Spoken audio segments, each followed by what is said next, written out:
Capítulo 22. No túnel da dor, as formas ovoides.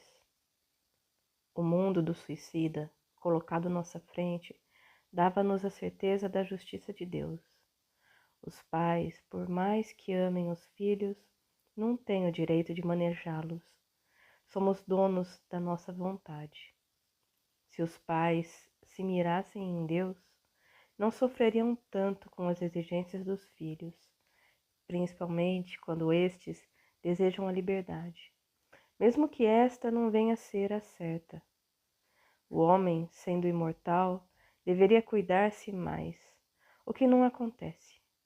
Muitos brincam com a própria vida, e nessa brincadeira, pouco a pouco, vão se deformando perispiritualmente. Alice, a querida companheira de estudos, também a tudo observava. Fomos chamados pela doutora Landa para visitar outra ala do hospital, onde presenciaríamos fatos dignos de serem narrados. Lá encontramos o Dr. Inácio, que prontamente nos encaminhou ao departamento médico. Passaríamos por um check-up, avisou ele. Não poderíamos ir até os doentes sem o devido preparo. Entristeci. Já me considerava pronto para novos contatos. No departamento estudavam nossas fichas. Irmão Luiz Sérgio, ultimamente sentimos que o jovem está mais sereno, o que o motivou o consentimento do Dr. Augusto Sena. Caso contrário, não poderiam completar o aprendizado. Confesso que minha voz não saiu. A surpresa fora demais para mim. Alice agradeceu por nós dois. Eu, que esperava estar necessitado de uma reativação nos centros de força, senti um alívio ao ser liberado. Lá fora, brinquei com Alice. Estou ficando fino, percebeu? Ela, apalpando, me disse. Até que não dá para notar o seu emagrecimento. Rindo, afastamo-nos. Levados por Catarino, um enfermeiro bem forte e muito simpático. Ao nos aproximarmos do local determinado, sentimos muito frio, e ainda mais quando a porta se abriu. Tive a impressão de que nos encontrávamos em um túnel gelatinoso e me preocupei, pois não estava vestido adequadamente para aquele ambiente. Só percebi que estávamos protegidos quando esbarrei em algo, uma parede, como se fosse de vidro, isolava o tal túnel gelatinoso. Esse túnel era de cor verde. Mais calmo, observei melhor o lugar, constatando que ali se encontravam entidades muito doentes, estando à nossa vista as deformações do perispírito. As formas ovoides eram um fato concreto. Elas se arrastavam não no lodo, pois já haviam sido socorridas, mas deslizavam naquele túnel gelatinoso. Notei que eram aquecidas por mentes boas e amigas. Aproximei-me, tentando ouvir o que aquelas estranhas formas conversavam, e pude constatar que a inteligência naqueles seres permanecia intacta. Eles se deformaram perispiritualmente. Contudo, não retroagiram no que aprenderam. Imaginei o desespero de um espírito vivendo com o seu corpo perispiritual completamente deformado. Por quanto tempo, doutora Landa, eles permaneceram assim? Só Deus sabe. São seres por demais comprometidos. São suicidas? Sim. O ódio, veneno cruel, alimentou-os no mundo. E por que eles continuam tão lúcidos? Luiz Sérgio, o espírito é uma chama. Se evoluído dá a forma que deseja ao corpo perispiritual. E isso ocorre porque ele, através do amor, forma uma usina de forças magnéticas. É dono dos seus corpos. No entanto, se o espírito enfraqueceu, alimentado pelo ódio, não tem condição de comandar os seus corpos, e estes debilitados vão perdendo a forma. Foi o que aconteceu com estes irmãos. Neste momento, ouvimos gritos e vimos que brigavam entre si, sendo logo contidos pelos fiéis amigos de Jesus. Irmão, por isso é que os perispíritos dos bons espíritos são tão belos? Sim, Luiz, são assim tão belos, porque a beleza está no amor que os imanta. Voltei a olhar o túnel da dor e concluí que o homem é o único culpado da sua própria desdita. Gostaríamos de conhecer a vida de cada um desses espíritos. Impossível. Não temos o direito de penetrar em um mundo que não nos pertence. Eles se julgaram donos da situação e só destruíram. Não sabiam que todos fomos criados para multiplicar bondade. Ai daqueles que expulsos forem do paraíso e não lutarem para serem aceitos de volta. O homem é imortal, desde que os seus sonhos não ultrapassem as realidades do seu próximo. Diz o nosso Jacó, e esses irmãos, quantos sonhos destruíram. Eles vão ser tratados? Já estão sendo. Sempre que possível, são levados aos centros espíritas bem orientados, e lá recebem fluidos de amor. Podem reencarnar nesse estado? Sim, alguns estão sendo preparados para isso, mas voltarão deformados, não é mesmo? Certamente. São aqueles casos que tanto interessam a medicina, fetos com sérias deformações. Por que essas reencarnações? Elas são benéficas ao espírito? Sem dúvida, Luiz Sérgio. Cada vez que voltamos a ocupar o ventre materno, ocorre uma transformação em nós. Se antes dominávamos o corpo, éramos dono dele. Quando precisamos reencarnar, dependemos da boa vontade e do amor de muitos. A forma fetal dá ao nosso espírito a oportunidade de se tornar humilde.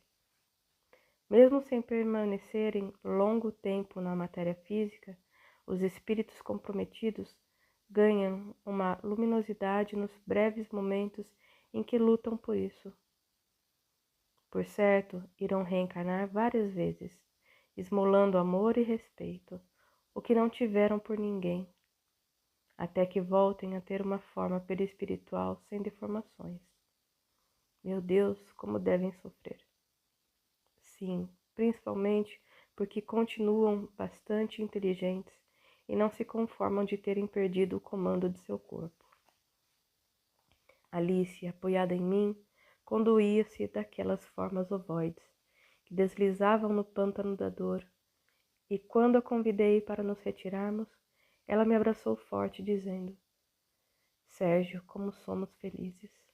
E acrescento: como ainda somos ignorantes das coisas divinas. Se o homem se conhecesse, não seria vítima de si mesmo. A dor é a semeadura do ontem. Portanto, se todos lutássemos pela própria paz, não choraríamos tanto de tristeza. A doutora Landa ainda ficou por ali. Eu e Alice, dois espíritos ainda cheirando a terra, deixamos o recinto. O Hospital de Maria de Nazaré é um local onde encontramos uma imensa gama de espíritos sofredores, entre os quais os que não desejaram sofrer quando no corpo físico, procurando no suicídio a liberdade, e como consequência ali se encontravam confinados. E agora, Alice, vamos procurar Inácio? Acho que já é hora de partirmos para novos trabalhos. Ela apenas sorriu. Percebi que só o papai aqui iria embora. Alice ali permaneceria, a cada um segundo as suas obras. Sentirei em me separar de você. Aprendi a amá-la. Eu também, Luiz. Sentirei sua falta, mas sei que aqui voltaremos sempre. Antes, vamos ter com os encarregados. Hoje é dia de palestra. Quero que você leve boas elucidações sobre o suicídio. É, menina, escondendo o jogo, hein? Por isso não me largou. É uma das chefes daqui, não é mesmo? Não, sou apenas discípula de Jesus. Não importa quem seja, Você é uma das mãos estendidas à minha frente, e eu a amarei sempre.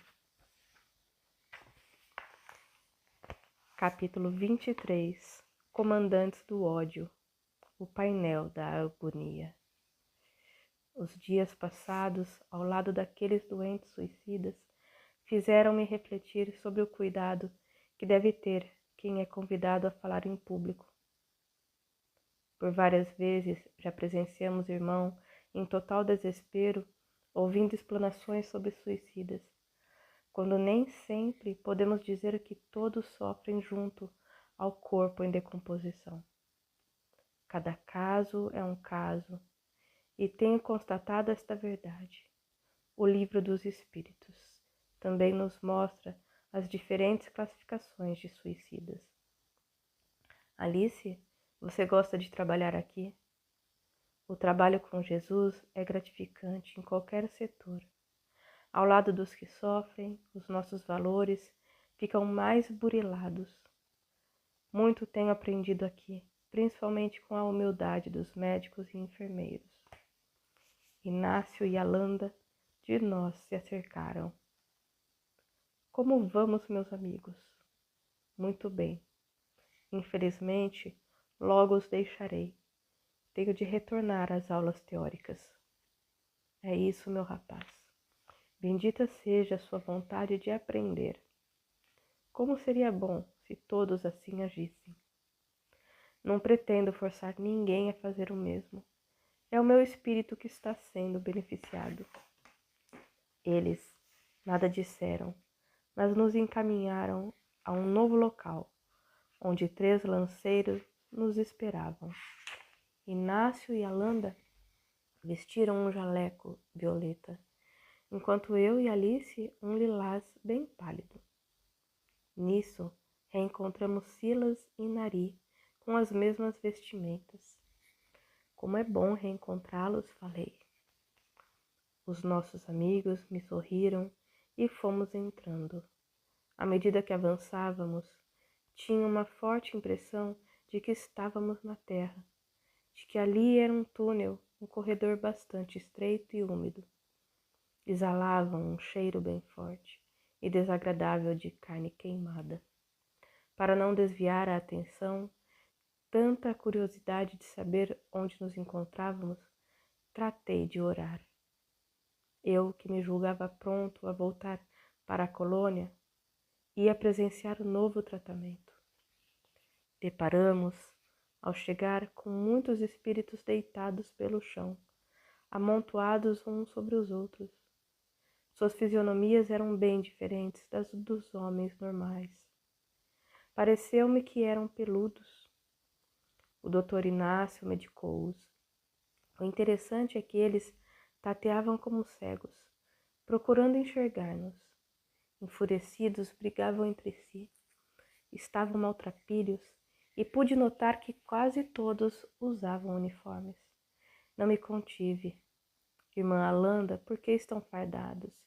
Em que guerra se suicidaram? Eles são os suicidas frios e calculistas. Comandavam exércitos de ódio e juntos esperavam pela hora do perdão. Por que estão assim tão deformados? Porque plasmaram seus ódios neles mesmos. Aquele ali, por exemplo, levou uma nação inteira ao ódio e ao desespero. Olhamos o dito cujo e vimos os seus pulmões cobertos de limo escuro. Seus passos já não eram de homem, e sim de um chimpanzé. Mas se o espírito não retroage, como esse irmão está tão deformado? Luiz, o perispírito é a veste do espírito. Uns preferem a seda pura, outros o couro. Estes escolheram o pelo de um animal feroz. Só atacando se sentem seguros. E por que foram socorridos? Estão aqui confinados para tratamento. Soltos provocariam mais guerras e disseminariam mais ódio. Aqueles homens, se assim podemos chamá-los, eram um reflexo do ódio. Muitos queixavam-se de fome, mas poucos podiam alimentar-se. O veneno ingerido corroera-lhes a garganta e o estômago, enquanto os trabalhadores procuravam dar-lhes assistência. Eles, alheios a tudo, disputavam entre si as rações. Notei que aquele feio lugar era sobre a terra, pois de uma de suas paredes brotava água. E aqueles, por que estão aqui?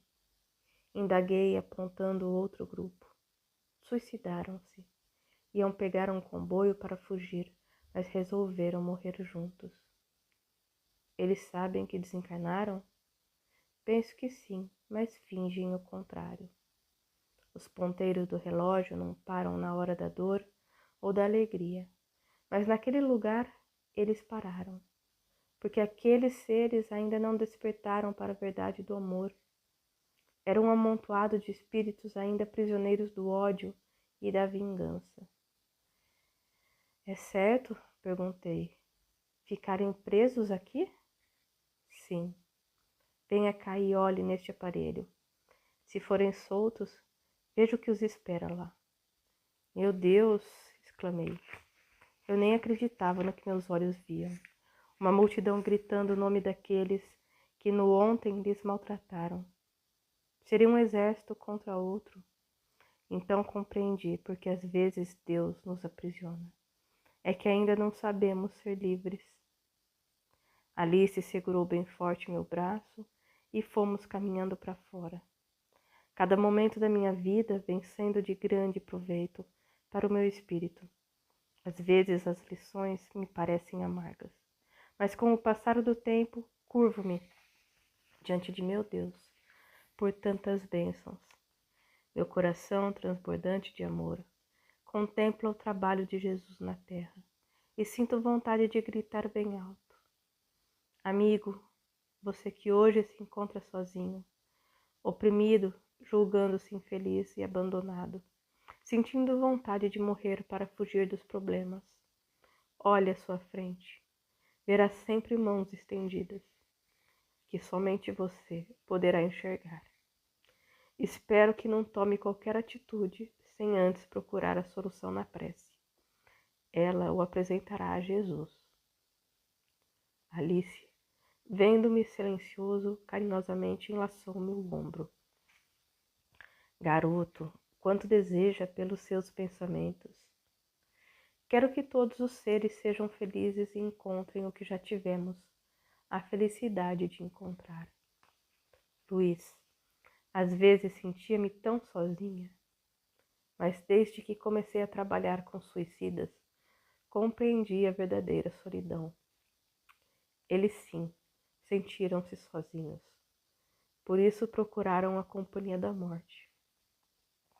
Doutora Landa e Doutor Inácio, aproximando-se, cumprimentaram-nos e íamos continuar o nosso caminho, quando o bom médico nos chamou. Irmãozinhos, venham conosco. Iremos a um lugar fora do hospital, onde fomos chamados para uma conferência. Conferência? E fitei Alice. A doutora Landa me respondeu. Um bom aluno precisa estar em dia com os acontecimentos referentes à matéria que estuda. E lá será tratado o difícil caso da droga. Sacudi a cabeça afirmativamente. Compreendo. Seguimos em frente, tomando o mesmo veículo usado pelos trabalhadores do hospital. Com a brisa refrescante e perfumada, fui ficando como que anestesiado. Esforçava-me para não dormir, recordando-me de como é feio o fato das pessoas dormirem em reunião, sendo uma falta de educação muito grande, principalmente quando existem oradores, sejam eles encarnados ou desencarnados. Assunto esse já tratado em um dos meus livros. Mas o sono era tão intenso que procurei levantar para não ceder. Ao tentar fazê-lo, virei-me para Alice. Ela dormia o sono alto. Aí, irmãos, adeus, Luiz Sérgio. Fomos despertados já no local da conferência. Um prédio redondo, cercado por um espelho d'água. Auditório não muito grande, mas circundado de modernos painéis eletrônicos, e as cadeiras giratórias proporcionavam a cada espectador a posição desejada para qualquer um dos painéis. Luiz Sérgio no livro desenha o local. Os nossos médicos posicionaram-se mais à frente, enquanto eu e Alice fomos levados a uma fila de cadeiras junto a outros alunos. Lá encontramos Benigno, Carlos, Walter, Damian, Karina, Sara, Edson, Afonsinho e Paulo. Esse último muito conhecido na Comunhão Espírita de Brasília. Olhei-os com muito carinho e só não gritei por eles porque me veio à mente minha passagem pelo check-up, onde fora liberado sem dificuldades, e me manquei, cumprimentando-os apenas com os olhos. Karina sorriu com ironia. Conhecendo-me a fundo, sabia o esforço que eu fazia para não pegá-la em meus braços e jogá-la para cima. Alice e eu nos sentamos para esperar o início da conferência. Antes, porém, o Dr. Inácio fez a prece. Deus de bondade infinita, abençoai-nos para que sejamos o bálsamo aos que precisam. Que as nossas mãos estejam perfumadas de fluidos amigos para aqueles que desesperados procuram alívio. Ajudai-nos, Senhor, no esquecimento de nós mesmos, imbuídos da vontade de levar o bem-estar ao próximo, que possamos caminhar sempre ao vosso lado, tendo Jesus por pastor. Pai, que cada um chamado foi ao trabalho de aliviar as dores, encontre força na renúncia e no amor ao próximo, que jamais venha fazer algo que o desrespeite diante do sacerdócio de servir, de curar aqueles que a nós forem confiados. Obrigado, Senhor, pela vida a nós concedida, mas ainda por aquela que hoje vivemos, ao lado dos nossos irmãos, que como nós precisam do amor para serem eternos. Terminada a prece, quem entra? Enoque. Era demais para mim. Cumprimentou o auditório com a sua tradicional saudação, mãos cruzadas sobre o peito e depois unidas em prece, com ligeiro aceno de cabeça. Boa tarde, amigos. Que Deus esteja presente em nossos corações. Hoje aqui nos encontramos para pedir ajuda a este recanto de amor onde os mortos ressuscitam através do trabalho benemérito dos filhos de Deus. Irmãos, lidando com os suicidas, deparamos com o desequilíbrio do espírito quando esquecido da sua força, como ser munido de inteligência, foge do dever do cidadão. Jogando fora a roupa da vida, derraque-a de uma maneira violenta, porque não deseja enfrentar os fatos, às vezes amargos por demais. Nada justifica o suicídio, mas como é do nosso conhecimento, vários deles foram levados a esse ato por terríveis obsessões ou por fraqueza do próprio espírito. Obstáculos, nós os criamos por vontade própria, e depois eles se nos apresentam como terríveis precipícios. Para não enfrentá-los, tentamos fazer cessar em nós a vida, por desconhecermos a sua origem. Todos os seres passaram pela mão de Deus. Ele, o artista da vida, esculpiu-nos com energia eterna, cuja origem só ele conhece. Portanto, quem somos nós para apagar essa chama? Os venenos, as armas e a própria dor são ínfimos obstáculos diante da grandeza do Pai. Não morremos jamais em espírito, porque Deus não mata, mas morremos moralmente diante dos nossos fracassos, como seres munidos de inteligência, ao contemplarmos a nossa covardia. Essa morte nos atormenta tanto que levamos séculos para reencontrar a vida como espíritos livres dos remorsos e da vergonha. Contemplamos no momento os nossos irmãos encarnados. Muitos estão morrendo física e moralmente diante de um mundo que cresce em conflito material e tecnológico.